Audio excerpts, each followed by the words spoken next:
நாட்டில் நல்லவங்க ஒருத்தர் 2 பேர் இருக்கிறதுனால தாங்க மழையே பெய்யுது அப்படின்னு சொல்கிறது உண்டு.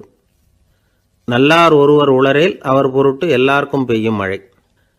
சில சமயம் ரொம்ப பேர் திடீர்னு நல்லவங்களாகிடுவாங்க போல இருக்கு. அதனால தான் விடாமல் பேய் மழையாக கொட்டி தீர்த்துடுது. எல்லாரும் நல்லவங்களாகிட்டா உலகமே தாங்காது போல இருக்கே. அப்பப்போ ஒருத்தர் 2 பேர் நல்லவங்களாகணும். அப்போ தான் சீராக மழை பெய்யும். மாதத்துக்கு 3 பேர் நல்லவங்களானா மாதம் மும்மாரி பொழியும். இதெல்லாம் வேடிக்கை பேச்சு. இப்போ இதெல்லாம் ஒரு பக்கம் இருக்கட்டும். இப்போ விஷயத்துக்கு வருவோம். ஒரு கும்பலில் நல்லவன் யார் அப்படிங்கிறத எப்படி கண்டுபிடிக்கிறது? இதுக்கு ஒரு வேடிக்கை கதை உண்டு. என்னுடைய நண்பர் ஒருத்தருக்கு அவங்க பாட்டியம்மா சொன்ன கதையும் அது. அது என்ன கதைன்னா, ஒரு ஊரில் ஒரு சமயம் பலமான மழை பெய்ய ஆரம்பிச்சுட்டு தான். இடி மின்னல் ரொம்ப கடுமையாக இருந்திருக்குது. ஆரம்பித்த மழை வர வர கடுமையாக ஆகிட்டு இருக்குதே தவிர நிற்கிற பாடாக தெரியல. ஊர் ஜனங்கள்லாம் பார்த்தாங்க. இதுக்கு மேலேயும் வீட்டு உள்ள இருந்தால் ஆபத்துங்கிறத புரிஞ்சுக்கிட்டாங்க. ஏன்னா வீடெல்லாம் இடிஞ்சி விழுந்துருமோங்கிற பயம். உடனே எல்லாரும் புறப்பட்டு ஊருக்கு பொதுவாக இருந்த ஒரு மண்டபத்தில் போய் தங்கிக்கிட்டாங்க. மின்னல் கடுமையாக இருந்தது. இடி எந்த நேரத்துலையும் விழலாம்ங்கிற நிலைமை. எப்போ விழலாம்னு பார்த்துக்கிட்டு இருக்குது. அந்த மண்டபத்தில் இருந்த ஜனங்கள் மனசுக்குள்ளே ஒரு பயம். நம்ம கூட்டத்தில் யாராவது ஒரு கெட்டவன் பாவம் பண்ணவன் இருந்தால் கூட இடி இந்த மண்டபத்தில் விழுந்துரும். அது எல்லாருக்கும் ஆபத்து அப்படின்னு நினச்சாங்க. சரி, இதுக்கு என்ன பண்ணலாம் அப்படின்னு யோசனை பண்ணாங்க. அந்த கூட்டத்தில் ஒரு பெரியவர் இருந்தார். அவர் ஒரு யோசனை சொன்னார். இதை பாருங்க, அதுக்கு ஒரு வழி இருக்குது. அதோ எதிர்த்தாப்புல கொஞ்சம் தூரத்தில் ஒரு உயரமாக மரம் ஒன்று இருக்குது பாருங்க. பொதுவாக இடி சுலபமாக விழறது அது மாதிரி உயரமான மரத்தில் தான். நம்ம கூட்டத்தில் இருக்கிறவங்க எல்லாரும் ஒவ்வொருத்தராக போய் அந்த மரத்தை தொட்டு விட்டு திரும்பி வந்துடணும். நம்மள பாவம் பண்ணவன் யாரோ அவன் அந்த மரத்தை தொடுற சமயத்தில் இடி விழுந்துடும். அவன் மட்டும் போயிடுவான். மண்டபத்தில் இருக்கிற நாமெல்லாம் பொழைச்சிக்கலாம் அப்படின்னு ஐடியா கொடுத்தார் அந்த பெரியவர். இது நல்ல யோசனையாக பட்டது. எல்லாரும் ஒத்துக்கிட்டாங்க. ஒவ்வொருத்தராக போய் அந்த மரத்தை தொட்டு விட்டு திரும்பி வந்தாங்க. இடி எதுவும் விழலை. இன்னமும் பாவம் பண்ண ஆசாமி அதை போய் தொடலை போல இருக்கு அப்படின்னு நினச்சிக்கிட்டாங்க. ஒவ்வொருத்தராக போகிறாங்க. எல்லாரும் போய் தொட்டு விட்டு வந்தாச்சு. இன்னும் ஒரே ஒரு ஆசாமி தான் பாக்கி. கடைசியாக இருந்த அந்த ஆள் பயந்துட்டான். இது வரைக்கும் இடி விழலைன்னா இப்போ என்ன அர்த்தம்? இப்போ நாம தான் பாக்கி, நாம தான் தப்பு பண்ண ஆள் போல இருக்கு அப்படின்னு நினச்சிட்டான். அதனால் துணிச்சலாக போய் தொடுறதுக்கு பயந்தான். தயங்கிக்கிட்டே இருந்தான். இருந்தாலும் மற்றவங்கள்லாம் சும்மா இருப்பாங்களா? கட்டாயப்படுத்தி கழுத்தை பிடிச்சி தள்ளாத குறையா அவனை தள்ளி விட்டாங்க. போய் தொட்டுட்டு வாடான்னு. அவன் நடுங்கிட்டே போய் அந்த மரத்தை தொட்டான்.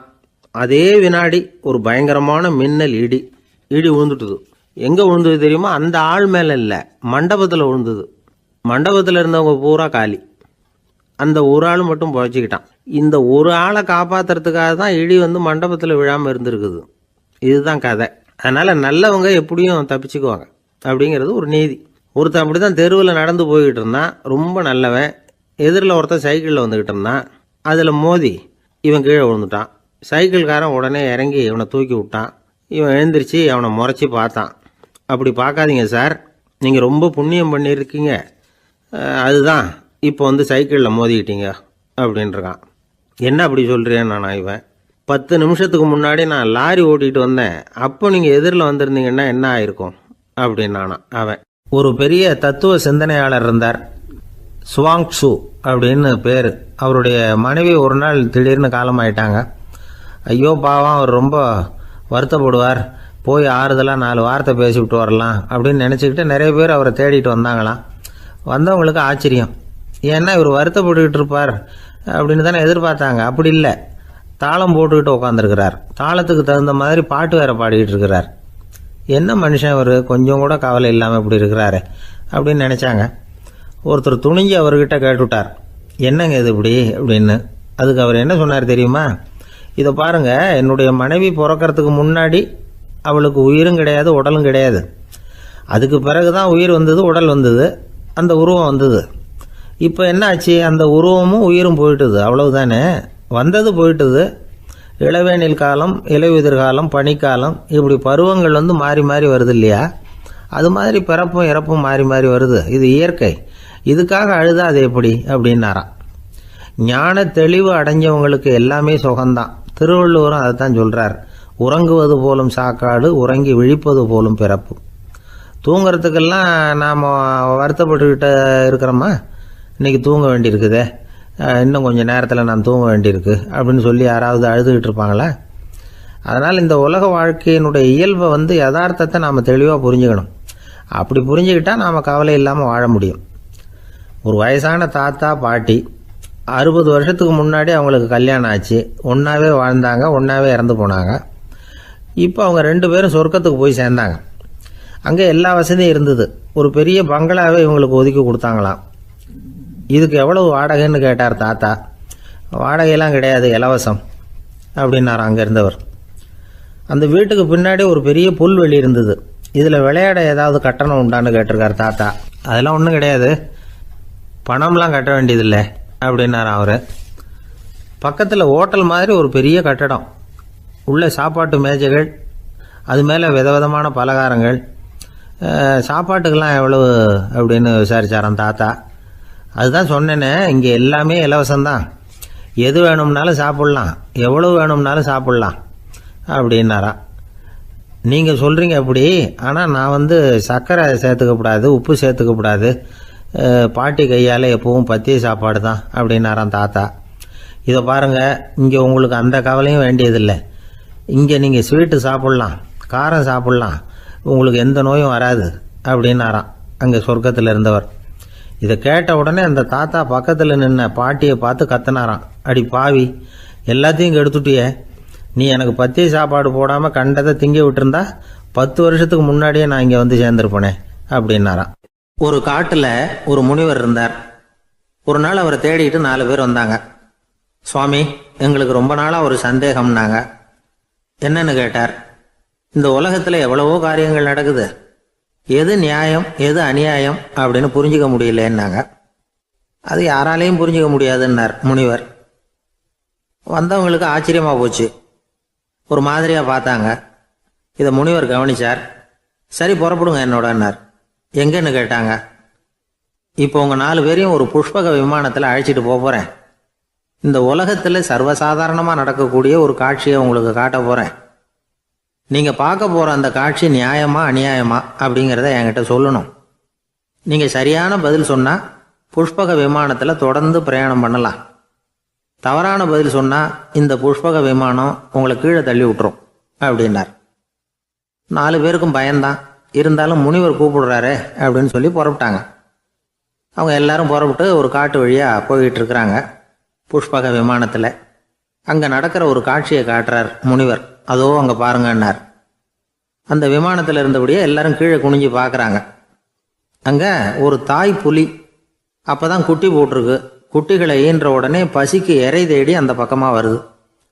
அதே நேரம் ஒரு தாய் மான், அதுவும் அப்போ தான் குட்டி போட்டிருக்கு. அதுவும் இதே மாதிரி குட்டிகளை ஈன்ற உடனே பசிக்கு இறை தேடி அந்த பக்கமாக வருது. இப்போ அந்த புலி அந்த மானை அடித்து போட்டுடுது. அதுவும் சாப்பிடுது, குட்டிகளுக்கும் கொடுக்குது. இப்போ அந்த புலிக்குட்டிகள் முகத்தில் மகிழ்ச்சி, தாயை இழந்த அந்த மான் குட்டிகள் முகத்தில் துக்கம். இப்போ அந்த முனிவர் 4 பேர்கிட்டையும் கேட்குறார், நீங்கள் இங்கே பார்த்தீங்களே, இதில் எது நியாயம் எது அநியாயம்? ஒவ்வொருத்தராக சொல்லுங்கள். உங்கள் பதில் சரியில்லைன்னா இந்த விமானம் உங்களை கீழே தள்ளி விட்டுரும், சொல்லுங்கள் பார்க்கலாம்னார். முதல்ல ஒருத்தன் சொன்னான், அந்த புலி செஞ்சது சரிதாங்க, அது பசிக்கு அதுதான் ஆகாரம், தன்னுடைய பசிக்கு தானே இறை தேடிக்கிட்டுது, அதில் என்ன தப்பு, அவ்வளவுதான், அதனால் புலி செஞ்சது நியாயம்தான் அப்படின்னா. அவ்வளவுதான், அந்த விமானம் அவனை அப்படியே கீழே தள்ளி விட்டுட்டுது. அதனால் அவன் கொடுத்த பதில் சரியில்லை அப்படிங்கிறது புரிஞ்சு போச்சு. இப்போ 2வது ஆள் சொன்னான், புலி செஞ்சது பாவம், அந்த தாய்மான் என்ன தப்பு பண்ணிச்சு, இப்போ அந்த குட்டிகளுக்கு யார் ஆதரவு, அதனால் புலி செஞ்சது அநியாயம் அப்படின்னா. அவ்வளவுதான், அவனையும் கீழே தள்ளி விட்டுட்டுது அந்த விமானம். இந்த பதிலும் சரியில்லை அப்படின்னு ஆயிட்டுது. இப்போ 3வது ஆள் வந்தான். முதல்ல 2 பேர் கீழே விழுந்ததை பார்த்துக்கிட்டு இருந்தான். அதனால் அவன் சொன்னான், ரெண்டுமே நியாயந்தாங்க, புலி இறை தேடினதும் இயற்கை, அதுக்கு மான் இறையானதும் இயற்கை, அதனால் இதில் ஒன்றும் தப்பு இல்லைன்னா. அவ்வளவுதான், அவனையும் அந்த விமானம் கீழே பிடிச்சி தள்ளி விட்டுது. இப்போ 4வது ஆள் வந்தான். முனிவர் கேட்டார், நீயாவது சொல்லுப்பா, இந்த செயலில் எது நியாயம்னார். அவன் தெளிவாக பதில் சொன்னான். அதாவது என்ன சொன்னான்னா, எனக்கு தெரியல அப்படின்னா.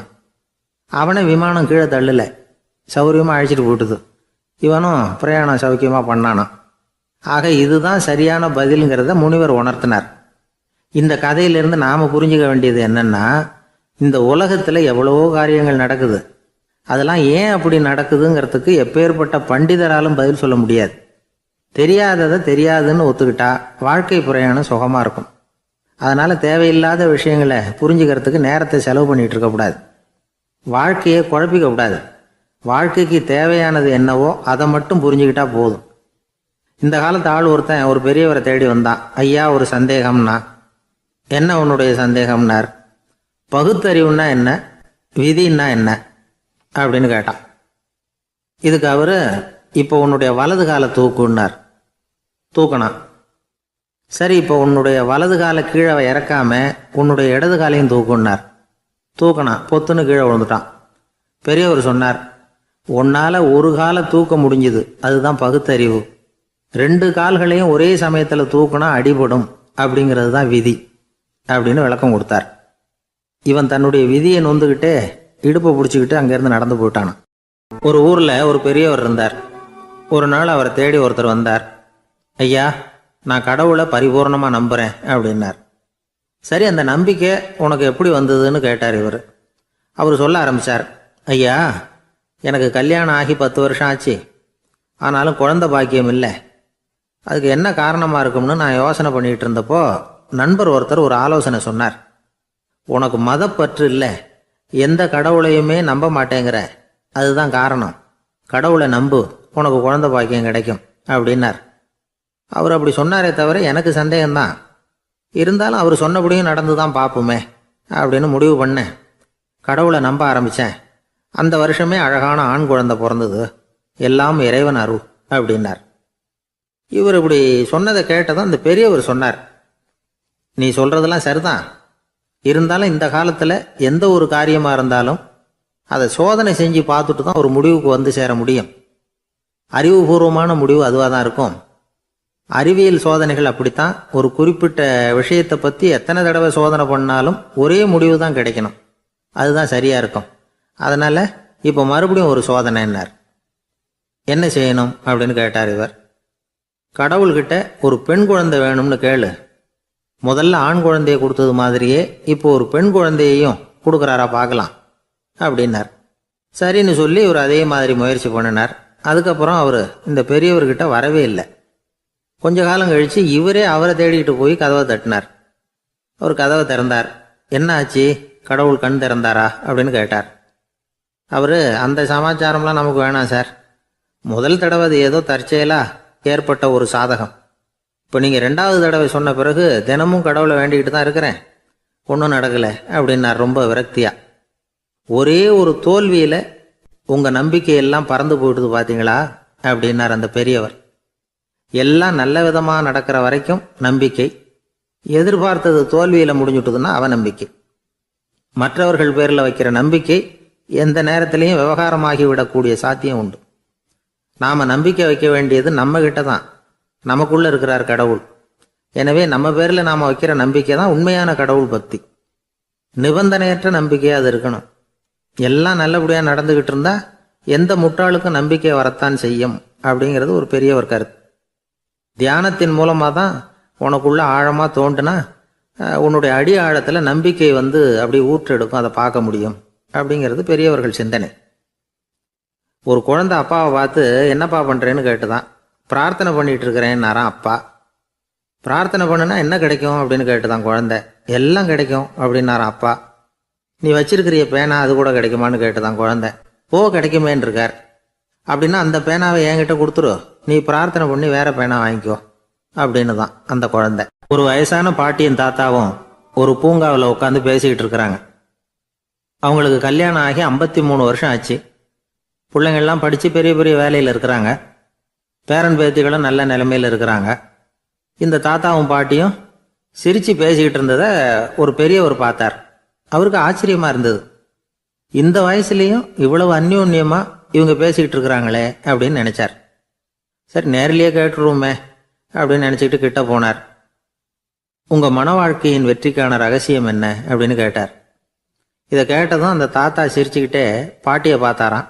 அதுக்கப்புறம் சொன்னாராம், நான் இந்த அம்மாவை கல்யாணம் பண்ணிக்கிட்டதுக்கும் எங்களுடைய இல்வாழ்க்கை இவ்வளவு நாளாக பலம் குறையாமல் மகிழ்ச்சியாக இருக்கிறதுக்கும் காரணம் ஒன்று தான். அது என்ன காரணம்னா, எங்களுக்கு இடையில பொதுவாக நிறைய குறைகள் உண்டு, அதுதான் காரணம் அப்படின்னாராம். அவர் சொல்றது சரிதான் அப்படிங்கிறது மாதிரி அந்த பாட்டியும் அவரை நிமிர்ந்து பார்த்தாங்களாம். இந்த பெரியவர் மறுபடியும் அந்த பாட்டியை பார்த்து அதே கேள்வியை கேட்டிருக்கார்.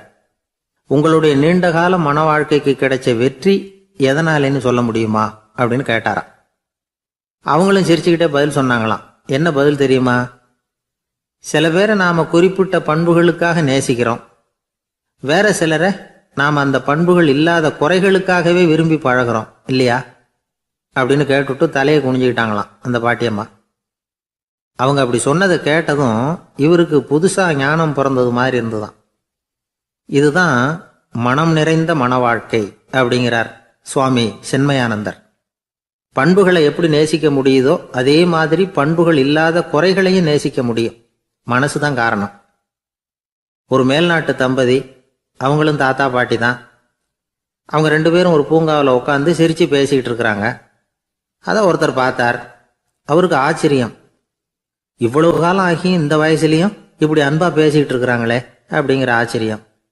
கிட்ட நெருங்கி போனாரு. கேட்டார், ஏன் தாத்தா உங்களுக்கு கல்யாணம் ஆகி எவ்வளவு வருஷம் ஆச்சுன்னார். 55 வருஷம் ஆச்சுன்னாராம் அவரு.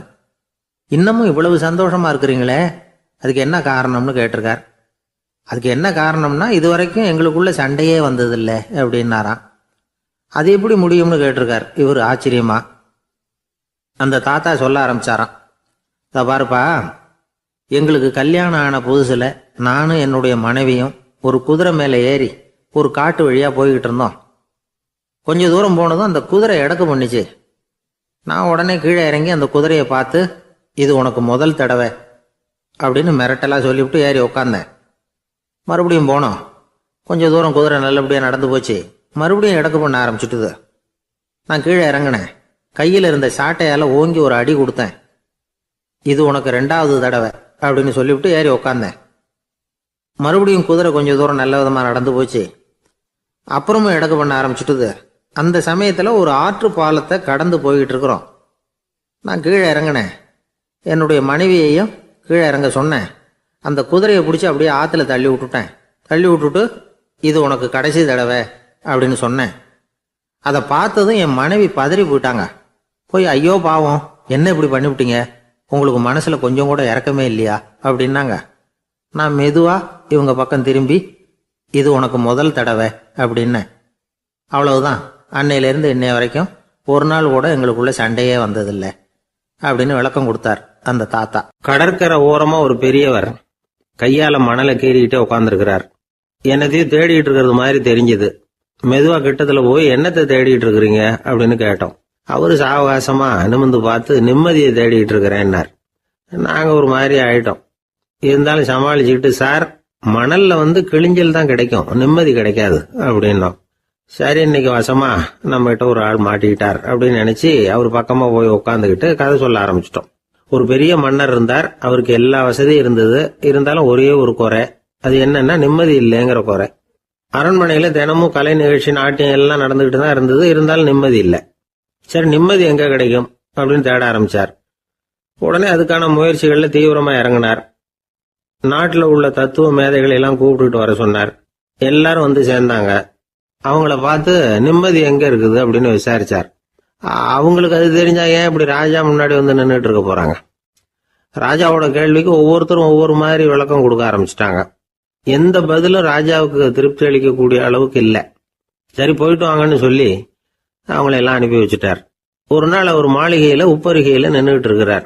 அந்த சமயத்துல தெருவுல ஒரு பிச்சைக்காரன் ரொம்ப உல்லாசமா பாட்டு பாடிக்கிட்டே போயிட்டு இருக்கிறான். குரல்ல ஒரு சந்தோஷம், நடையில ஒரு மிடுக்கு. அவன்கிட்ட கொஞ்சம் கூட கவலை இருக்கிறதா தெரியல. உடனே ராஜா அதை பார்த்தார். ஏவலாளிகளை கைதட்டி கூப்பிட்டார். உடனே ஓடி போய் அந்த பிச்சைக்காரனை இங்க அழைச்சிட்டு வாங்கன்னு உத்தரவு போட்டார். இவங்க உடனே ஓடி போய் அவனை கூப்பிட்டாங்க. அரண்மனைக்கு வாழ்ந்தாங்க. அவன் வரல. அரண்மனைக்குள்ள அடி எடுத்து வைக்க மாட்டேன்னு சொல்லிவிட்டான். ராஜா கிட்ட விஷயத்தை சொன்னாங்க. அவருக்கு ரொம்ப ஆச்சரியம், இப்படி ஒரு ஆள் இருக்கிறானா அப்படின்னு. சரி, அவன் என்னதான் சொல்றான் அப்படின்னு விசாரிச்சார். இவங்க மறுபடியும் தெருவுக்கு போய் கேட்டாங்க. என்ன பார்க்கணும்னா, ராஜா விருப்பப்பட்டாருன்னா அவரை வேணும்னா இங்க வர சொல்லுங்க அப்படின்னு சொல்லிவிட்டான். அதை ராஜா கிட்ட சொன்னாங்க. அவருக்கு கோபம் வரல. இவ்வளவு சுதந்திர உணர்வோடு இருக்கிறவன் சாதாரண ஆளா இருக்க முடியாது அப்படின்னு நினைச்சார். உடனே கிடுகிடுன்னு இறங்கி தெருவுக்கு வந்தார். பிச்சைக்காரங்கிட்ட போனார். நீ கவலைப்படாம சந்தோஷமா பாடிட்டு போறியே, அது எப்படி முடியுது உன்னால அப்படின்னு கேட்டார். ஏன் அப்படி கேக்குறீங்கன்னா அவன், அதுக்கு இல்ல, எனக்கு அரண்மனையில எவ்வளவோ சுகபோகங்கள்லாம் இருக்கு, இருந்தாலும் நிம்மதி இல்ல, இது ஏன்னு எனக்கு தெரியல. இந்த தேசத்துல உள்ள அறிஞர்களை எல்லாம் கூப்பிட்டு கேட்டு பார்த்துட்டேன், அவங்களுக்கும் தெரியல. உன்னை கேட்டா தெரியும்னு நினைச்சேன், அதனாலதான் சந்திக்கிறதுக்கு ஆசைப்பட்டேன், ஆனா நீ வரமாட்டேன்னுட்டியே அப்படின்னார். பிச்சைக்காரன் கடகடன்னு சிரிக்க ஆரம்பிச்சுட்டான். மகிழ்ச்சிக்கும் உங்களுக்கும் தடையா இருக்கிறது இந்த மாளிகை தான். இதை விட்டுட்டு வெளியில வந்துட்டா நிம்மதி தேடிட்டு வந்துரும்னா. நான் அரசன், எனக்குன்னு கடமைகள் இருக்கு, அதையெல்லாம் விட்டுட்டு எப்படி வர முடியும்னார் ராஜா. ரெண்டும் ஒரே நேரத்துல கிடைக்கணுங்கிறது முடியாத காரியம். உங்க சுகபோகத்துக்கு விலையாதான் உங்க நிம்மதியை கொடுத்துக்கிட்டு இருக்கிறீங்க. என்ன பாருங்க, என்கிட்ட எதுவும் இல்ல, அதனால எதுவும் போயிடுமோங்கிற பயமும் இல்ல, நிம்மதியா இருக்கிறேன் அப்படின்னா அவன்.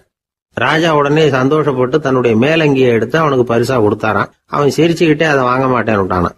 இதை நீங்க எனக்கு கொடுக்கறதுனால எந்த பயனும் இல்லை, அதே நேரத்துல அதை வாங்கிட்டேன்னா அடுத்த வினாடியிலிருந்து அதை எப்படி காப்பாத்துறதுங்கிற கவலை எனக்கு வந்து சேர்ந்துரும், அப்புறம் தூக்கம் வராது, நிம்மதி போயிடும் அப்படின்னு சொல்லிவிட்டு அவன் பாட்டுக்கு சந்தோஷமா பாடிக்கிட்டே போயிட்டான். நிம்மதி எங்க இருக்குங்கிறதையும் ராஜா தெரிஞ்சுக்கிட்டார். அந்த இடத்துக்கு தன்னால போக முடியாதுங்கிறதையும் அவர் புரிஞ்சுக்கிட்டார். இப்படி இந்த கதைய அந்த கடற்கரையில மணலை கீறிக்கிட்டே உட்கார்ந்துருந்தார அந்த பெரியவர்கிட்ட சொல்லி முடிச்சோம். அவர் முகத்துல ஒரு தெளிவு தெரிஞ்சது. எங்களை நிமிர்ந்து பார்த்தார். ரொம்ப நன்றிங்க, இப்ப எனக்கு தெரிஞ்சு போச்சு, நிம்மதி வேணும்னா அதுக்கு என்ன பண்ணணும்னு இப்ப நல்லா புரிஞ்சுக்கிட்டேன் அப்படின்னார். என்ன புரிஞ்சுக்கிட்டீங்கன்னு கேட்டோம். இனிமே இந்த பக்கம் வந்தா உங்க கண்ணுல படாத இடமா பார்த்து உட்காரணும்னு புரிஞ்சுக்கிட்டேன் அப்படின்னார். ஒரு ஊர்ல ஒரு ஆள் இருந்தான், தையல் கடை வச்சிருந்தான். அவங்கிட்ட ஒருத்தன் ஒரு சட்டை துணி எடுத்து கொடுத்து தைக்க சொல்லியிருந்தான். வர்ற சனிக்கிழமை வா, வந்து வாங்கிட்டு போ அப்படின்னு அவன் சொல்லியிருந்தான். அதே மாதிரி இவன் வந்தான். அவன் தச்சு வச்சிருந்த சட்டையை கொடுத்தான். இவன் வாங்கி அங்கேயே போட்டு பார்த்தான். கை நீளம் ஒண்ணுக்கு ஒண்ணு வித்தியாசமா இருந்தது. வலது கை இடது பக்கத்தை விட நீளம் குறைச்சலா இருந்தது. அவன் முணுமுணுக்க ஆரம்பிச்சுட்டான், என்ன இது இப்படி தைச்சுட்டியேன்னு.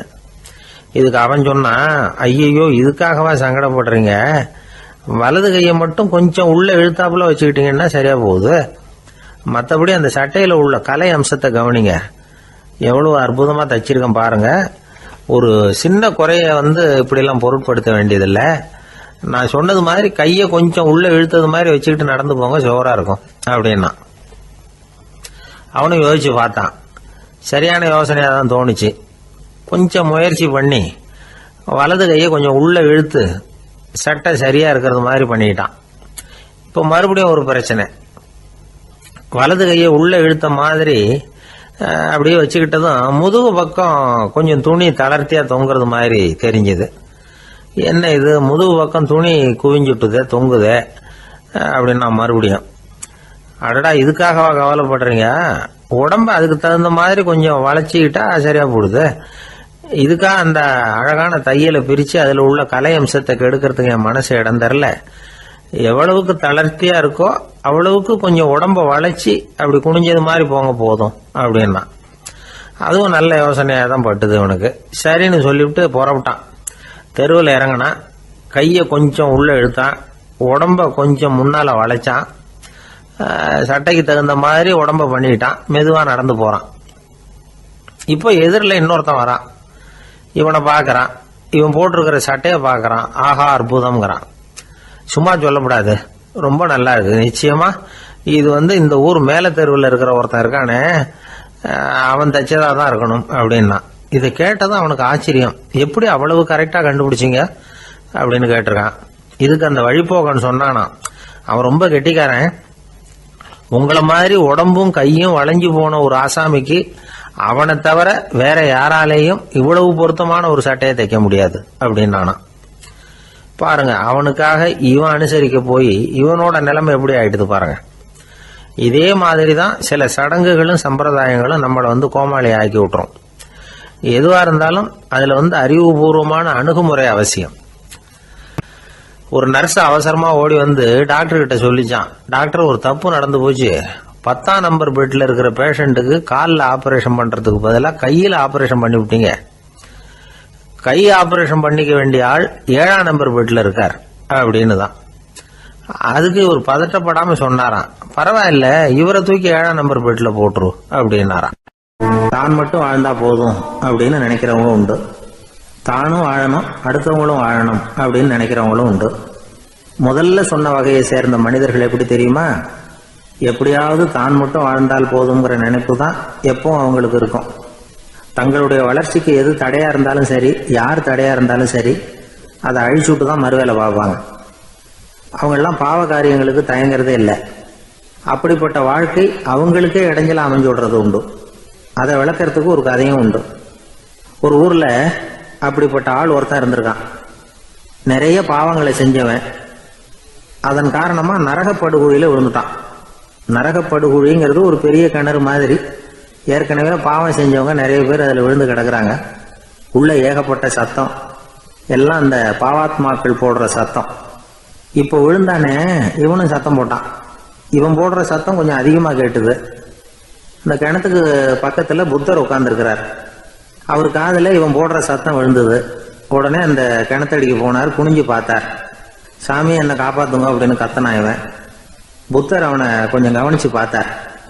மனித சமுதாயத்துக்கு அவன் என்னென்ன கெடுதல் பண்ணியிருக்கிறாங்கிற விவரம்லாம் அவர் மனக்கண்ணில் தெரிஞ்சது. அவருக்கு எல்லாம் புரிஞ்சு போச்சு. இருந்தாலும் அவனை காப்பாத்துறதுக்கு ஏதாவது வழி உண்டா அப்படின்னு யோசிச்சார். அவன் தன்னுடைய வாழ்நாளில் ஏதாவது நல்லது செஞ்சிருக்கானா அப்படின்னு பார்த்தார். ஒரே ஒரு சமயம் அவன் தன்னுடைய காலடியில மிதிபட இருந்த சிலந்தியை மிதிக்காமல் தாண்டி போயிருக்கிறான்.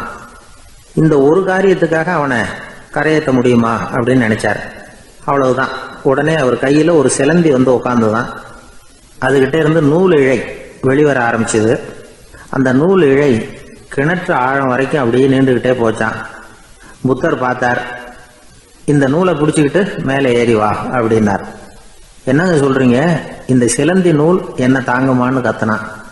எல்லாம் தாங்கும், அதை பிடிச்சிக்கிட்டு ஏறி வா அப்படின்னார். சந்தேகத்தோடவே அவன் அந்த நூல் இழைய பிடிச்சி இழுத்து பார்த்தா ரொம்ப வலுவா இருந்தது. அவனுக்கு ஆச்சரியம்.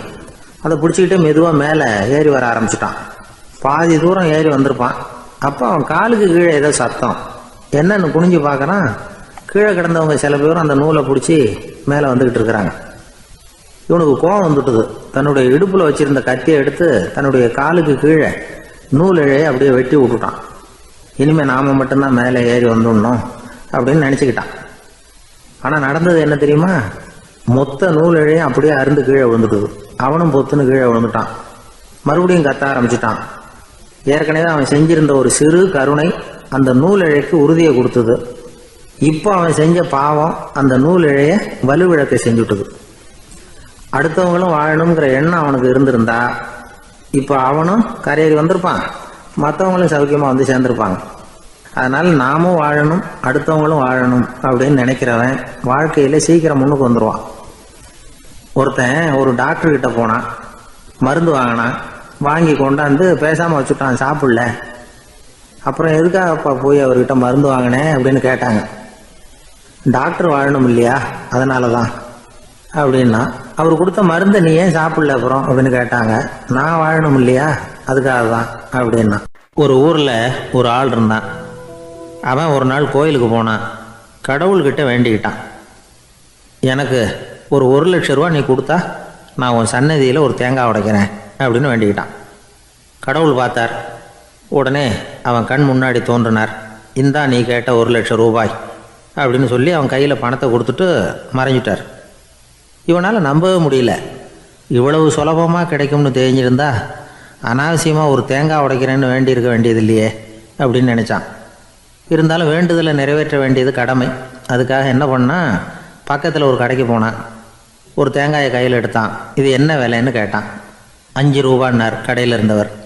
அதிகமாக இருக்குதே விலைன்னா. அப்படின்னா ஒன்று செய்யுங்க, அடுத்த ஊருக்கு போங்க, அங்கே தென்னந்தோப்பு அதிகம், அதனால் அங்கே இதை விட குறைஞ்ச விலைக்கு கிடைக்கும் அப்படின்னார். சரின்னு அடுத்த ஊருக்கு கிளம்புனான். அங்கே போய் விசாரித்தான். ஒரு தேங்காய் 3 ரூபாய் விலைன்னாங்க.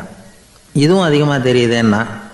அப்படின்னா ஒன்று செய்ய, அதுவும் அந்த ஆற்று ஓரமாக ஒரு தென்னை மரம் இருக்கு பார், அதில் நீயே ஏறி பறிச்சுக்கோ, ஒரு தேங்காய்க்கு 1 ரூபா கொடுத்தா போதும் அப்படின்னார் அந்த தோப்புக்கு சொந்தக்காரரு.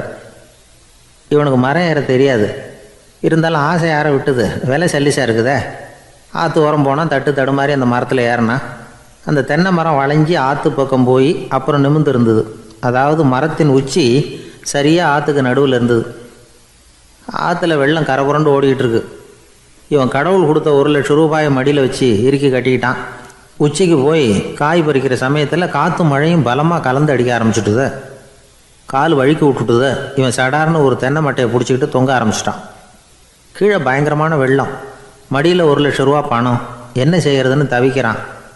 இந்த சமயம் கரையில் ஒரு யானைப்பாகன் யானையை குளிப்பாட்டிக்கிட்டு இருக்கிறான். அது அவன் கண்ணில் பட்டுது. ஐயா ஒரு உதவின்னு கத்துனான். அவன் என்ன செய்யணும்னு கேட்டான். உன் யானையை மெதுவாக இங்கே அழைச்சிட்டு வா, எனக்கு நேராக கீழே நிறுத்து, என் காலை பிடிச்சி மெதுவாக கீழே இறக்கி விட்டுரு, என் மடியில் இருக்கிற பணத்தில் உனக்கு 10,000 ரூபா தரேன் அப்படின்னா. அவன் பார்த்தான். காலை கையை பிடிச்சா கூட எவனும் இந்த காலத்தில் 10 ரூபாய்க்கு மேலே தரமாட்டேங்கிறான்.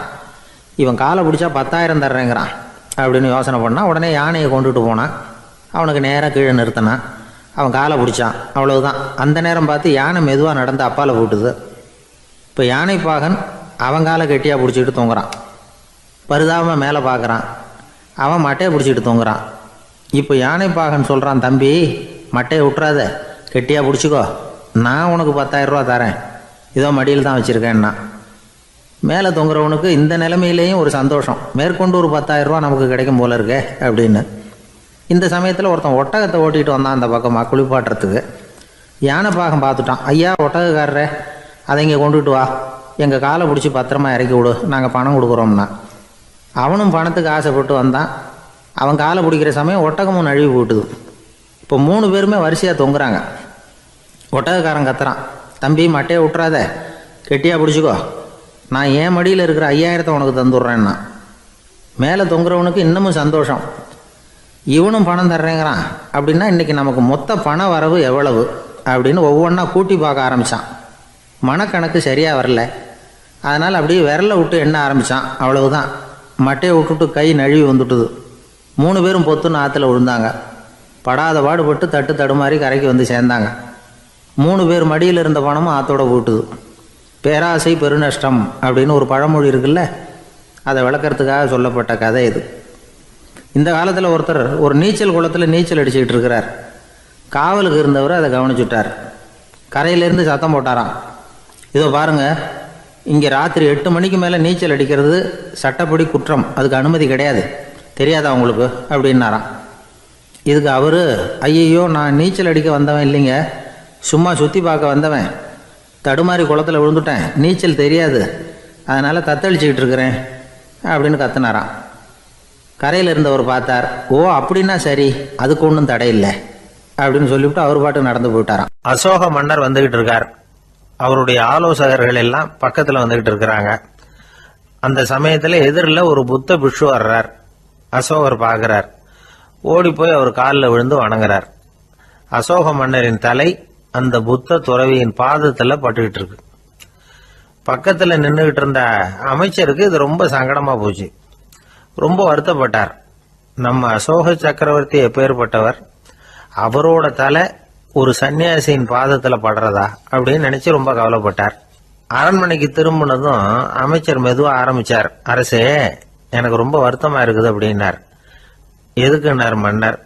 அசோக சக்கரவர்த்தியின் தலை, அதாவது அந்த சிரம், ரொம்ப மதிப்புமிக்க ஒன்று, அது ஒரு சன்னியாசியின் காலில் படலாமா அப்படின்னார். அசோகர் பதில் சொல்லல, சிரிச்சார், போயிட்டார். அதுக்கப்புறம் ஒரு சரியான சந்தர்ப்பத்துக்காக காத்துக்கிட்டு இருந்தார். ஒரு நாள் அமைச்சரை கூப்பிட்டார். எனக்கு 3 தலைகள் வேணும் அப்படின்னார். சொல்லுங்க, கொண்டுகிட்டு வரேன் அப்படின்னார் அமைச்சர். அசோகர் சொன்னார், முதல்ல எனக்கு தேவையானது ஒரு ஆட்டின் தலை, 2வது ஒரு புலியின் தலை, 3வது ஒரு மனிதனின் தலை. இதுதான் அசோகர் கேட்டது. எங்க இருந்தாலும் கொண்டு வாங்கன்னார். அமைச்சர் புறப்பட்டார். ஆட்டுத்தலை புலித்தலை கிடைச்சிட்டுது. அப்புறமா ஒரு சுடுகாட்டுக்கு போய் ஒரு மனித தலையும் சேகரம் பண்ணிட்டு ராஜா கிட்ட வந்துட்டார். அரசே, உங்கள் ஆணைப்படி 3 தலைகளையும் கொண்டு வந்திருக்கிறேன்னார். அசோகர் பார்த்தார். ரொம்ப நல்லது, இப்ப இது 3ஐயும் எடுத்துக்கிட்டு போய் சந்தையில வித்துட்டு வாங்க அப்படின்னார். அமைச்சர் அதுகளை எடுத்துக்கிட்டு சந்தைக்கு போனார். முதல்ல ஆட்டுத்தலை நல்ல விலைக்கு வித்து போச்சு. நல்ல விலை கொடுத்து வாங்கிட்டு போட்டாங்க. அடுத்தபடியா புலி தலைய ஒருத்தர் வாங்கிட்டார். அதை பாடம் பண்ணி வீட்டில் மாட்டி வைக்கலாமே அப்படின்னு நினச்சி அதையும் வாங்கிட்டு போட்டார். மனித தலையை மட்டும் வாங்குறதுக்கு யாரும் முன் வரல. எல்லாரும் அதை பார்த்துட்டு விலகி போக ஆரம்பிச்சாங்க. அமைச்சர் திரும்பி வந்தார். அரசே, இந்த தலையை மட்டும் யாரும் வாங்க மாட்டேங்கிறாங்க அப்படின்னார். சரி, பரவாயில்ல, இதை இலவசமாவே எனாமாவே யாருக்கிட்டையாவது கொடுத்துட்டு வந்துருங்க அப்படின்னார். அமைச்சர் மறுபடியும் சந்தைக்கு போனார். இதை இலவசமா தரேன், இதை வாங்கிக்கோங்க அப்படின்னார். அப்பவும் அதை யாரும் வாங்கிக்கிறதுக்கு தயாரா இல்லை. மறுபடியும் திரும்பி மன்னர்கிட்ட விவரத்தை சொன்னார். இப்போ மன்னர் சொல்றார், அமைச்சரே, உயிர் இருக்கிற வரைக்கும் தான் இந்த தலைக்கு மதிப்பு. ஜீவன் போனதுக்கு அப்புறம் அதோட மதிப்பும் போயிடுது. அதனால மதிப்பு இருக்கும் பொழுதே பெரியவர்கள் பாதம் பணிந்து அந்த புனிதத்தை பெற்றுக்கொள்ளணும் அப்படின்னார். பணிவுங்கிறது வேற, அடிமைத்தனம்ங்கிறது வேற. பெரியவர்களை பணிவது நமக்கு பெருமை தரக்கூடிய விஷயம். இதை மனசுல வச்சுக்கிட்டு எப்போ காலில் விழணும், எப்போ காலில் விழக்கூடாது அப்படிங்கிறத முடிவு பண்ணிக்கணும். ஒரு சாதாரண ஆள் நடந்து வந்துகிட்டு இருந்தார். எதிரில் ஒரு பெரிய மனுஷன் ஓடி போய் அவர் காலில் விழுந்து தன்னுடைய தலையை அவர் பாதத்தில் கொண்டு போய் வச்சார். கொஞ்ச நேரம் கழிச்சு எழுந்திரிச்சு வந்துட்டார். வந்த பிறகு இவரை கேட்டேன், ஏன் திடீர்னு ஓடி போய் அந்த ஆளு காலில் விழுந்தீங்க அப்படின்னு. அவர் போட்டிருக்கிறது என்னோட காணாம போன செருப்பான்னு கண்டுபிடிக்கிறதுக்காக அப்படி விழுந்தேன் அப்படின்னார். ஒரு ஊர்ல ஒரு பெரியவர் இருந்தார். அவர் ஒரு குரு. அவர் தொடர்ந்து தியான கூட்டங்கள் நடத்துவார். அந்த கூட்டத்தில் கலந்துக்கிறதுக்காக பல ஊர்கள்ல இருந்து சீடர்கள் நிறைய பேர் வருவாங்க போவாங்க. ஒரு நாள் அங்கே கூட்டம் நடந்துகிட்டு இருக்குது. அந்த சமயத்தில் சீடர்களில் ஒருத்தன் என்னத்தையே திருடி விட்டான். மற்ற சீடர்கள் அதை கவனிச்சுட்டாங்க. இவன் ஆப்பிட்டுக்கிட்டான். கூட்டம் முடிஞ்ச பிற்பாடு இவன் திருடின விஷயத்த அந்த பெரியவர்கிட்ட போய் சொன்னாங்களாம். அவர் கவனத்துக்கு கொண்டுகிட்டு போனாங்க. ஆனால் அவர் இதை காதிலே போட்டுக்கல, கண்டுக்கவே இல்லை. போய் சொன்ன சீடர்களுக்கெல்லாம் ஏமாத்தமாக போயிட்டுது. என்ன இது, இவ்வளவு தூரம் நாம் கண்டுபிடிச்சி போய் சொல்கிறோம், அவர் கண்டுக்கவே மாட்டேங்கிறாரே அப்படின்னு ஒரு மாதிரி ஆயிட்டாங்க. இருந்தாலும் அதை பற்றி ஒன்றுமே சொல்லிக்கல, பேசாமல் இருந்துட்டாங்க. கொஞ்ச நாள் ஆச்சு. அதே ஆள் மறுபடியும் ஒரு திருட்டில் மாட்டிக்கிட்டான். சீடர்கள் மறுபடியும் அந்த குரு கிட்ட விஷயத்த சொன்னாங்க. அவர் அப்பவும் வழக்கம் போல சும்மாவே இருந்துட்டார். இவர் இப்படி இருக்கிறத பார்த்ததும் அந்த சீடர்களுக்கு கோபம் வந்துட்டுது. உடனே அந்த சீடர்கள்லாம் ஒன்று கூடி பேசினாங்களாம். எல்லாருமா சேர்ந்து ஒரு விண்ணப்பம் தயார் பண்ணாங்க. அதை குருநாதர்கிட்ட கொண்டுட்டு போய் கொடுத்தாங்க. அந்த விண்ணப்பத்தில் இவங்க என்ன எழுதியிருக்கிறாங்க தெரியுமா? குருநாதர் அவர்களே, உடனே திருடனவன் மீது சட்ட நடவடிக்கை எடுக்கணும். நீங்கள் அப்படி அவனை இங்கே சேர்க்கக்கூடாது. நீங்கள் சேர்த்தீங்கன்னா நாங்கள் இங்கே இருக்கிறத பற்றி யோசிக்க ஆரம்பிச்சிருவோம். அவனை இந்த மடத்தை விட்டே துரத்தி பண்ணணும். நீங்கள் அவனை வெளியில் அனுப்புங்க, இல்லைன்னா நாங்கள் அத்தனை பேரும் வெளியில் போயிடுறோம். இப்படி தான் அந்த விண்ணப்பத்தில் எழுதியிருக்கிறாங்க. குரு அந்த விண்ணப்பத்தை வாங்கி படித்து பார்த்தார். அதுக்கப்புறம் அதை எழுதின அத்தனை பேரையும் கூப்பிட்டாரு. எல்லாரும் இப்படி வாங்கன்னாரு. வந்தாங்க. இப்படி என் எதிரில் உட்காருங்கன்னார். உட்காந்தாங்க. அப்புறம் சொன்னார், இதை பாருப்பா, நீங்கள் எல்லாரும் புத்திசாலிகள். உங்களுக்கு எது நல்லது எது கெட்டதுங்கிறது நல்லா தெரியும். நீங்கள் மேற்கொண்டு ஏதாவது படிக்கணும்னு நினச்சா வேறு எங்கே வேணும்னாலும் போகலாம். அதுக்கு நான் தடை சொல்ல மாட்டேன்.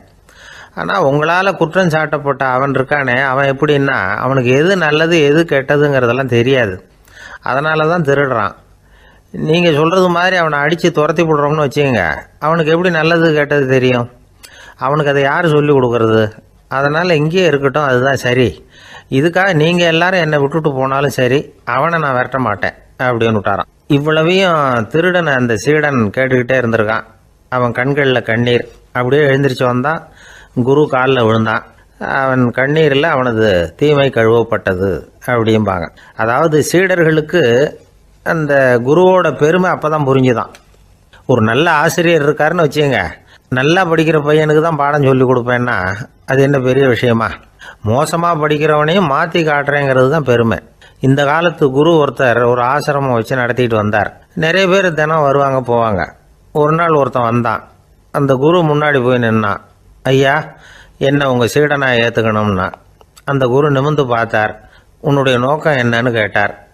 ஐயா, உங்ககிட்ட கொஞ்ச நாள் இருந்தேன்னா நல்ல பழக்க வழக்கங்களை கற்றுக்கலாம், அதுக்கப்புறம் வெளியில் போய் ஒரு நல்ல தொழில் தொடங்கி வாழ்க்கையில் முன்னுக்கு வரணுங்கிறது தான் என்னோட நோக்கம் அப்படின்னா. நீ சொல்கிறது சரி, ஆனால் உன்னால் இங்கே நல்ல பழக்க வழக்கங்களை கற்றுக்க முடியலேன்னு வச்சுக்கோ, அப்போ என்ன பண்ணுவேன் அப்படின்னு கேட்டார் அவர். அப்படி ஆச்சுன்னா என்ன, உங்களை மாதிரியே ஒரு ஆசிரமம் ஆரம்பித்து அதுக்கு குருவாக இருந்துட்டு போகிறேன் அப்படின்னு நானும். ஒருத்தன் வேகமாக ஓடி வந்தான். ஏப்பா அப்படி தலை தெறிக்க ஓடி வர்றேன்னு கேட்டேன். பின்னாடி துரத்திக்கிட்டு வருது சார் அப்படின்னா. ஏதாவது நாய் துரத்திக்கிட்டு வருது போல இருக்கு அப்படின்னு நினச்சி அவனுக்கு பின்னாடி பார்க்குறேன். கண்ணுக்கு எட்டின தூரம் வரைக்கும் எதுவுமே தெரியல. ஏன்பா எதுவும் ஒன்றை துரத்துறது மாதிரி தெரியலையே என்ன? நல்லா பாருங்கள் சார் அப்படின்னா. பார்த்துட்டு தான் சொல்கிறேன் என்ன. இதோ பாருங்கள் சார், இதுதான் என்னை துரத்துது அப்படின்னு அவன் காட்டுறான். அவன் சுட்டி காட்டின இடத்துல பார்த்தா அங்கே அவனுடைய நிழல் தான் தெரியுது. என்னப்பா சொல்கிற அப்படின்னு சொல்லி அவனை சந்தேகமாக பார்த்தேன். அதுக்கப்புறம் தான் அவன் விவரமாக பேசினான். சார், எனக்கு என் நிழலை கண்டா பிடிக்கிறதில்ல. எப்போ பார்த்தாலும் இது என்னையே பின்தொடர்ந்து வந்துக்கிட்டு இருக்குது. இதை என்னால் சகிக்கவே முடியல. இதை என்கிட்டேருந்து பிரிக்கிறதுக்கு எவ்வளவோ முயற்சிகள்லாம் பண்ணி பார்த்துட்டேன், முடியலன்னா. அப்படி என்னென்ன முயற்சிகள் பண்ணினேன் அப்படின்னு கேட்டேன். அவன் என்னென்ன செஞ்சாங்கிறத விவரமாக சொன்னான். அவன் என்ன பண்ணியிருக்கிறான், ஒரு பெரிய குழியை தோண்டி அதில் தன்னுடைய நிழலை புதைச்சிருவோம் அப்படின்னு முடிவு பண்ணிட்டு மண்வெட்டி எடுத்துக்கிட்டு தோட்டத்து பக்கம் போயிருக்கான். ஆழமாக ஒரு குழியை தோண்டியிருக்கான். குனிஞ்சு பார்க்குறான். அந்த குழிக்குள்ளே தன்னுடைய நிழல் தெரியுது. ஆஹா, இதுதான் சமயம், நிழல் இப்போ குழிக்குள்ளே இருக்குது, மண்ணை போட்டு மூடி விடலாம் அப்படின்னு நினச்சிக்கிட்டு கொஞ்சம் மண்ணை அள்ளி போட்டான். பார்த்தா இப்போ அந்த நிழல் அந்த மண்ணுக்கு மேலே வந்து நிற்கிது. இது ஏதுடா ரொம்ப போச்சு அப்படின்னு அவசரமாக மண்ணை வாரி போட்டு மூடி பார்க்குறான். குழி பூராவும் மூடி விட்டு பார்க்குறான். மறுபடியும் நிழல் மேலே வந்து உட்காந்துக்கிட்டு இருக்குது. சரி, இதை குழியில் புதைக்க முடியாது அப்படின்னு முடிவு பண்ணிட்டு இதை இங்கேயே இப்படியே விட்டுட்டு ஒரே ஓட்டமாக ஓடி போடுவோம் அப்படின்னு நினச்சி எடுத்தான் ஓட்டம். அது காலை நேரம். இவன் மேற்க நோக்கி ஓடிக்கிட்டு இருக்கிறான். ஓடி ஓடி பார்க்குறான், நிழல் இவனை விட வேகமாக இவனுக்கு முன்னாடி ஓடிக்கிட்டு இருக்கு. சரி, திரும்பி ஓடி பார்ப்போம் அப்படின்னு நினச்சிக்கிட்டு அப்படியே சடார்னு திரும்பி ஓட ஆரம்பித்தான். பார்த்தான், அப்பாடா நிழலை காணலை. கொஞ்சம் தூரம் ஓடி ஒரு இடத்துல நின்று அப்படியே சாவகாசமாக திரும்பி பார்க்குறான். பின்னாடி நின்றுக்கிட்டு இருக்குது நிழல். இப்படி ஓடி வந்து தான் இங்கே நம்ம முன்னாடி நின்று தன்னுடைய அவஸ்தையை சொல்லிகிட்டு இருக்கிறான். இந்த நிழலை துரத்துறது அல்லது வெட்டி விடுறது, இதுக்கு ஏதாவது வழி இருக்கா சொல்லுங்கள் சார் அப்படிங்கிறான். நமக்கு ஒன்றும் புரியல. அந்த நேரம் பார்த்து ஒரு பெரியவர் வந்தார். அவர்கிட்ட யோசனை கேட்டோம், என்ன செய்யலாம்னு. அவர் சொன்னார், இந்த பாருப்பா, நீ அங்கேயும் எங்கேயும் ஓடாத, அப்படியே கீழே படுத்துக்கொண்டார். அது நல்ல உச்சி வேலை. அவன் அப்படியே கீழே படுத்துக்கிட்டான். இப்போ அப்படி இப்படின்னு திரும்பி பார்க்குறான், நிழலை காணலை. அவன் இப்போ தான் நிம்மதியாக இருந்தான். இப்போ அந்த பெரியவர் சொன்னார், எல்லா மனிதர்களுமே இப்படி தான் ஓடிக்கிட்டு இருக்கிறாங்க. நான் எனது அப்படிங்கிற ஆணவம் தான் அவங்கள துரத்திக்கிட்டு இருக்கு. அதை விட்டுட்டு ஓடணும்னு நினச்சாலும் அது முன்னாடி வந்து நிற்கிது. பரம்பொருளை நோக்கி ஓடுறப்போ இந்த ஆணவம் பின்னாடி வந்துவிடுது. பரிபூர்ண சரணாகதிங்கிற நிலையில் அது முழுசுமாக மறைஞ்சுடுது. தன்னை உணர்கிற வேலை அது. அந்த நேரம் மனிதனுக்கு விடுதலை உணர்வு ஏற்படுகிற நேரம் அது. அப்படிப்பட்ட சுதந்திர மனிதர்களாக எல்லாரும் மாறி போயிட்டாங்கன்னா இந்த உலகமே இன்பமயம் அப்படின்னு ஒரு விளக்கம் கொடுத்தார் பெரியவர். நம்மால் ஒருத்தர் வேகமாக ஓடி வந்துக்கிட்டு இருந்தான். ஏன்டா அப்படி ஓடி வர்ற அப்படின்னு கேட்டார் எதிரில் வந்தவர். ஆசை துரத்துது, அதுதான் ஓடி வர்றேன்னா. உனக்கு என்ன ஆசைன்னு கேட்டார். எனக்கு ஒன்றும் ஆசை இல்லைங்க, என்னை எப்படியாவது பிடிச்சுடணும்னு போலீஸ்காரங்களுக்கு ஆசை. அந்த ஆசை இப்போ என்னை துரத்தி பின்னாடி வந்துக்கிட்டு இருக்குது. அதுதான் தப்பிச்சு வந்துக்கிட்டு இருக்கிறேன். குறுக்க நிற்காதீங்க சார், வழியை விடுங்க அப்படின்னு சொல்லிவிட்டு வேகமாக ஓடி மறைஞ்சான். ஜப்பானில் உள்ள ஒரு புத்த விகாரை. அங்கே ஒரு வயசான பௌத்த குரு தங்கியிருக்கிறார். ஒரு நாள் ராத்திரி கடுமையான குளிர். அவரால் தாங்க முடியல. பார்த்தார், மரத்தில் செஞ்ச புத்த சிற்பங்கள் அங்கே நிறைய இருந்தது. அதில் ஒன்றை எடுத்து அதுக்கு தீ மூட்டி அந்த நெருப்பில் குளிர் காஞ்சிக்கிட்டு இருக்கிறார். மர சிற்பம் தீ வச்சதும் படபடன்னு வெடிக்க ஆரம்பிச்சுட்டுது. அந்த சத்தத்தை கேட்டதும் அந்த புத்த விகாரையின் குருக்கள் வெளியில் ஓடி வந்தார். இவர் ஆனந்தமாக குளிர் காஞ்சிக்கிட்டு இருக்கிறார். அவரால் பொறுத்துக்க முடியல.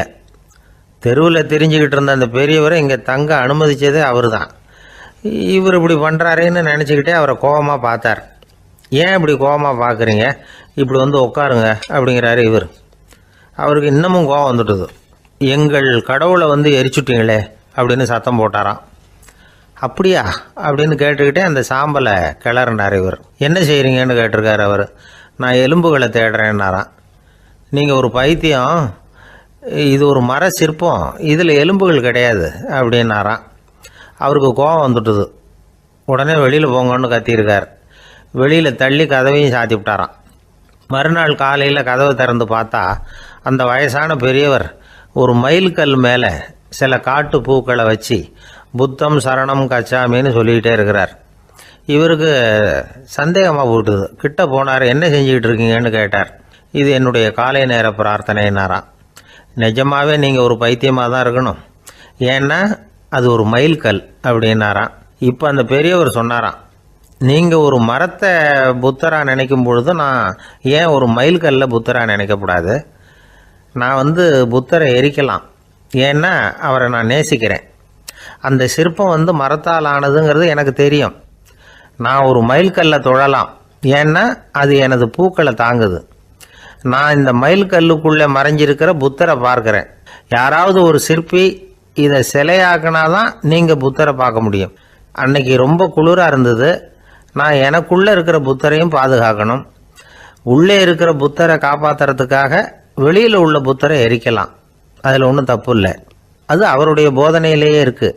உனக்குள் ஜோதியாக இரு அப்படிங்கிறது அவருடைய போதனை. என்னுடைய புத்தர் குளிரில் நடுங்கிட்டு இருந்தார். அந்த மர சிற்பங்கள் வெயில் மழையில் உணர்ச்சி இல்லாமல் இருந்தது, அதனால் அப்படி பண்ணினேன். ஆனால் நீங்கள் என்ன பண்ணீங்க? நான் ஒரு மர புத்தரை எரிச்சதுக்காக உயிருள்ள புத்தரை வெளியில் தள்ளி கதவை சாத்தினீங்க அப்படின்னாராம் அந்த பெரியவர். உண்மையான பக்திங்கிறது இதுதான். அதாவது உனக்குள் ஜோதியாக இரு அப்படின்னு புத்தர் சொன்னார் இல்லையா, அது மாதிரி தனக்குள் ஜோதியாக இருக்கிற இந்த காலத்து ஆசாமிகள் நிறைய பேர் உண்டு. எப்பவும் போதையிலேயே இருக்கிறவங்க. ஒரு நாள் நடு ராத்திரி ஒரு மது கடையில் ஒரு ஆள் அங்குள்ள சிப்பந்திகள் கிட்ட கேட்டுக்கிட்டு இருக்கிறான். மறுபடியும் இந்த கடை எப்போ திறப்பாங்கன்னு கேட்டானா. நாளைக்கு காலையில் 8 மணிக்கு திறப்பாங்க அப்படின்னு நானும் அங்கே இருந்த ஆள். அவன் திருப்பி திருப்பி அதையே கேட்டுக்கிட்டு இருக்கான். இவனுக்கு பதில் சொல்லி சொல்லி அழுத்து போச்சு. அதான் சொல்கிறேன் ஐயா, நாளைக்கு காலையில் வா அப்படின்னாங்களாம். அதுக்கு இவன், நான் வர்றதுக்காக கேட்கலையா, நேத்திக்கு வந்தவன் உள்ளேயே மாட்டிக்கிட்டேன், வெளியில் போகிறதுக்காக கேட்டேன் அப்படின்னு நானும். ஒரு ஏரி ஓரமாக 2 பசங்க நடந்து போய்கிட்டு இருக்கிறாங்க. அதில் ஒருத்தன் பணக்கார வீட்டு பையன், இன்னொருத்தன் ஏழை. இவங்க 2 பேரும் போய்கிட்டு இருக்கிறாங்க. வழியில் ஒரு இடத்துல ஒரு ஜோடி செருப்பு இவங்க கண்ணில் படுது. ஒரு விவசாயி அந்த செருப்பை அங்கே விட்டுட்டு பக்கத்தில் இருந்த ஏரியில் கை காலை கழுவிட்டு இருக்கிறார். உடனே அந்த பணக்கார பையனுக்கு ஒரு ஐடியா. அவன் சொன்னானா, டேய், இப்போ ஒரு வேடிக்கை செய்யலாம். அந்த செருப்பு 2ஐயும் தூக்கி எட்டத்தில் வீசி எரிஞ்சிருவோம். அந்த ஆள் பார்த்துட்டு செருப்பை தேடி அல்லாடுவான், அங்கேயும் இங்கேயும் ஓடுவான், திருன்னு முழிப்பான். அதை பார்த்து நாம் ரசிக்கலாம், நல்ல தமாஷா இருக்கும் அப்படின்ட்டுருக்கான். இப்படி சொல்லிவிட்டு அந்த செருப்புகளை தூக்கிறதுக்கு போனானா. கொஞ்சம் பொறு அப்படின்னானா அந்த ஏழை பையன். ஏன்னு கேட்டிருக்கான் அவன். இப்போ அந்த ஏழை பையன் சொன்னானா, நீ சொல்கிறது ஒன்றும் வேடிக்கை கிடையாது. உன்னோட செருப்பு தொலைஞ்சா உன் அப்பா உடனே உனக்கு வேறு செருப்பு வாங்கி கொடுத்துருவார். ஆனால் அந்த ஆளுக்கு இந்த செருப்பு தொலைஞ்சதுன்னா வேறு புதுசாக வாங்கிறதுக்கு வாயையும் வயத்தையும் கட்டி பணத்தை சேர்க்க வேண்டியிருக்கும். அதனால் நான் ஒரு வேடிக்கை சொல்கிறேன், அது மாதிரி செய், அது இன்னமும் தமாஷா இருக்கும் அப்படின்னானா. எப்படி அது சொல்லுன்றிருக்கான் அவன். செருப்பு 2ம் அது இருக்கிற இடத்துலையே இருக்கட்டும். உன் சட்டப்பையிலிருந்து ஒரே ஒரு ரூபா நாணயத்தை எடு. அதை அந்த செருப்பு மேலே அதோட குதிகால் பகுதியில் வச்சுட்டு நாம் 2 பேரும் அந்த மரத்துக்கு பின்னாடி ஓடி போய் மறைஞ்சு நின்றுக்குவோம். அப்புறம் பாரு வேடிக்கையே அப்படின்னா. அதே மாதிரி ரூபா காசு செருப்பு மேலே வச்சுட்டு இவங்க 2 பேரும் மறைஞ்சு நின்றுக்கிட்டாங்க. கொஞ்ச நேரத்தில் அந்த விவசாயி வந்தார். காலில் உள்ள மண்ணை தட்டிவிட்டு செருப்பை மாட்டுறதுக்காக போனார். அங்கேருந்து காசு கண்ணில் போட்டுவிட்டுது. அவருக்கு ஆச்சரியமாக போச்சு. அதை கையில் எடுத்து பார்க்குறார். 4 பக்கமும் திரும்பி திரும்பி பார்க்குறார், யார் இதை வச்சுருப்பான்னு. கடைசியில் ஆகாயத்தை பார்க்குறார். ஆண்டவா, இது உன்னோட கருணை தான். நீ தான் யாரோ புண்ணியவான் மனசில் தர்மம் பண்ணுற எண்ணத்தை உண்டாக்கி இருக்கிற. அந்த புண்ணியவான் நல்லா இருக்கணும் அப்படின்னு வாழ்த்தி அந்த காசை கண்ணில் ஊற்றிக்கிட்டாரான். மறைஞ்சிருந்து பார்த்துக்கிட்டு இருந்த ஏழை பையன் இப்படி சொன்னான், பாத்தியா, உன்னை புண்ணியவான்னு வாழ்த்திக்கிட்டு போகிறார் அந்த ஆள். அவருக்கும் சந்தோஷம், அதை பார்த்து நமக்கும் சந்தோஷம். உனக்கு ரூபாங்கிறது ஒரு பெரிய விஷயம் இல்லை, ஆனால் அதனால் நமக்கு கிடைச்சிருக்கிற மகிழ்ச்சி ரொம்ப உயர்வானது அப்படின்னு நானும். வேடிக்கையும் கிண்டலும் இது மாதிரி அடுத்தவங்களுக்கு இடைஞ்சலாக இல்லாமல் இருக்கணும் அப்படிங்கிறார் கலைவாணர். ஆனால் பாருங்கள், அவருக்கே இடைஞ்சலாக வர்ற விஷயங்களை கூட அவர் வேடிக்கையாக தான் எடுத்துக்கிட்டாராம். ஒரு தடவை ஒருத்தர் கலைவாணர்கிட்ட ஐயா, என் குழந்தை செத்து போச்சு அப்படின்னு சொல்லி அழுதாராம். உடனே அவருக்கு 100 ரூபா பணத்தை கொடுத்து இந்தாங்க அடக்கம் செய்யுங்க அப்படின்னு சொல்லி அனுப்பி வச்சாராம். 1 வருஷம் கழிச்சு மறுபடியும் அதே ஆள் வந்திருக்கார். இவர் மறந்துருப்பாருங்கிற நினைப்புல, அண்ணே என் குழந்தை இறந்து போச்சுண்ணே அப்படின்னாராம். இவர் மறுபடியும் 100 ரூபா கொடுத்து ஆறுதல் சொல்லி அனுப்பி வச்சாராம். 7-8 மாசம் கழிச்சு மறுபடியும் அதே ஆள் வந்திருக்கார். அவர் வாயை திறக்கிறதுக்கு முன்னாடியே இவர் 100 ரூபாய் அவர் கையில வச்சு, போன 2 தடவை தான் குழந்தை செத்து போச்சு, இந்த தடவையாவது அதை சாகாம காப்பாத்தி விடு அப்படின்னு சொல்லி அனுப்பி வச்சாராம். அதுக்கப்புறம் அந்த ஆள் வர்றதே இல்லையா. எனக்கு தெரிஞ்ச ஒருத்தர் இருக்கார். அவர் ஒரு பெரிய காவல்துறை அதிகாரி, ரொம்ப கண்டிப்பானவர். அவரை கண்டாவே எல்லாரும் பயப்படுவாங்க. அப்படிப்பட்டவர் வீட்டுக்கு போனால் அப்படியே அடியோட மாறிடுவார். அங்கே போய் பார்த்தீங்கன்னா குழந்தைகளோட குழந்தையா அவர் விளையாடிக்கிட்டு இருப்பார். அலுவலக சமயத்தில் பார்த்தீங்கன்னா குதிரை முதுகில் அவர் உட்காந்துருப்பார். வீட்டில் பார்த்தீங்கன்னா அவர் முதுகில் குழந்தை உட்காந்துருக்கும். அவர் குதிரை மாதிரி போயிட்டு இருப்பார். இது எப்படிங்க முடியுது உங்களால் அப்படின்னு கேட்டாங்க. அது ஒன்றும் இல்லை, இங்கே வீட்டுக்கு வந்த உடனே என்னோட மனசை தனியாக எடுத்து வச்சிருவேன் அப்படின்னார். அது என்னங்க உங்கள் சட்டப்பயிலியாக இருக்குது மனசு, அது தனியாக எடுத்து வைக்கிறதுக்கு அப்படின்னு கேட்டாங்க. அப்படி இல்லைங்க, இது ஒரு பயிற்சி, மனப்பயிற்சி, அவ்வளவுதான் அப்படின்னார். இப்படி சமயம் பார்த்து மனசை தனியாக வச்சுவிட தெரிஞ்சவங்க வாழ்க்கையில் எப்பவும் உற்சாகமாக இருப்பாங்க அப்படிங்கிறது பெரியவங்க கருத்து. ஒரு டாக்டர் ஆஸ்பத்திரியில் இருக்கிற வரைக்கும் டாக்டராக இருக்கலாம். அவர் மனைவிகிட்டையும் அவர் டாக்டராக இருக்க வேண்டிய அவசியம் இல்லை. ஒரு வக்கீல் கோர்ட்டில் இருக்கிற வரைக்கும் வக்கீலாக இருக்கலாம். வீட்டுக்கு வந்ததுக்கு அப்புறமும் வக்கீலாக இருக்க வேண்டிய அவசியம் கிடையாது. வீட்டில் குழந்தைகள்கிட்ட விளையாடும் பொழுதும் அதுகள்கிட்ட ஃபீஸு கேட்டுக்கிட்டு இருக்கக்கூடாது. நாம் எப்படி இருக்கணும்னு பெரியவங்க சொல்கிறாங்கன்னா, மனசோட சேரக்கூடாதான். அப்படி சேராமல் வாழ்க்கையை கவனிக்கணுமா. மனசை அப்படியே தனியாக எடுத்து பக்கத்தில் வச்சுடணும். அப்படின்னா அதை அப்படியே தூக்கி எறிஞ்சுடு அப்படின்னு அர்த்தம் இல்லை. ஏன்னா மனசுங்கிறது நமக்கு உபயோகப்படக்கூடிய ஒன்று தான். எப்போ எப்போ அது தேவையோ அப்பப்போ எடுத்து உபயோகப்படுத்திக்கணும். தேவைப்படுறப்போ எடுத்து கண்ணாடியை மாட்டிக்கிறோம்ல, படிக்கும் பொழுது கண்ணாடி தேவைப்படுது, எடுத்து மாட்டிக்கிறோம் இல்லையா. அது மாதிரி கணக்கு போடுறதுக்கு மனசு தேவை. கடைக்கு போய் ஒரு பொருள் வாங்குகிறோம், காசு கொடுக்குறோம், மீதி சில்லறை சரியாக இருக்கா அப்படின்னு எண்ணி பார்த்து வாங்க வேண்டியிருக்கு. அந்த சமயத்தில் மனசை எடுத்து தனியாக வச்சுட்டேன் அப்படின்னு சொல்லிட்டு இருக்கக்கூடாது. பரீட்சைக்கு படிக்க வேண்டியிருக்குது, படித்ததையெல்லாம் அப்படியே நினைவில் வச்சுக்க வேண்டியிருக்கு. அந்த சமயத்தில் மனசை தூக்கி எறிஞ்சுட்டேன் சார் அப்படின்னு சொல்லிட்டு இருக்கக்கூடாது. அப்படி சொன்னால் பரீட்சை நம்மளை தூக்கி எறிஞ்சிடும். அதனால் தேவைப்படுறப்போ மனசை உபயோகப்படுத்தணும், தேவையில்லாதப்போ அதை தனியாக ஓய்வு எடுத்துக்க விட்டுடணும். இப்படி நாம் பழக்கப்படுத்திக்கிட்டா வாழ்க்கைங்கிறது நமக்கு புதுசாக தெரியுமா. மனசுக்கும் ஒரு சக்தி கிடைக்கும். எந்திரங்களுக்கு ஓய்வு கொடுக்குற மாதிரி மனசுக்கும் ஓய்வு கொடுக்கணும், இல்லைன்னா அது களைச்சி போயிடும். குழந்தைகள் மனசை சுமந்துக்கிட்டு இருக்கிறது இல்லை. இது முதியவர்கள் குழந்தைகள்